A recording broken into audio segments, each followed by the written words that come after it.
Breaking news.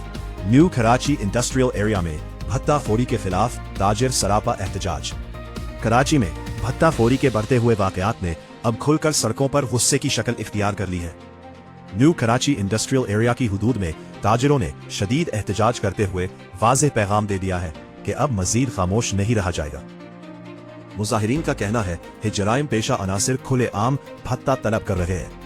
इनकार करने वालों को संगीन नताइज की धमकियां दी जा रही हैं और अफसोसनाक बात यह है कि कानून नाफिज करने वाले इदारों की मौजूदगी के बावजूद यह सिलसिला जारी है। ताजिरों ने इल्जाम लगाया कि हमें तहफ़्फ़ुज़ देने के बजाय हमें अपने हाल पर छोड़ दिया गया है। ये इलाका जो सनअती सरगर्मियों का अहम मरकज है, आज खौफ और अदम तहफ़्फ़ुज़ की अलामत बनता जा रहा है।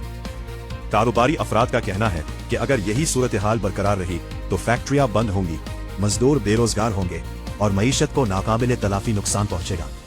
सवाल सीधा है, क्या रियासती रित खत्म हो चुकी है? क्या भत्ताखोरों के सामने कानून बेबस हो चुका है? ताजिरों ने मुतालबा किया है कि फौरी तौर पर सख्त एक्शन लिया जाए, मुलव्विस अनासिर को गिरफ्तार किया जाए और कारोबारी तबके को मुकम्मल सिक्योरिटी फराहम की जाए। ये एहतजाज सिर्फ चंद ताजिरों का नहीं, ये पूरे कराची के कारोबारी हलकों की चीख है।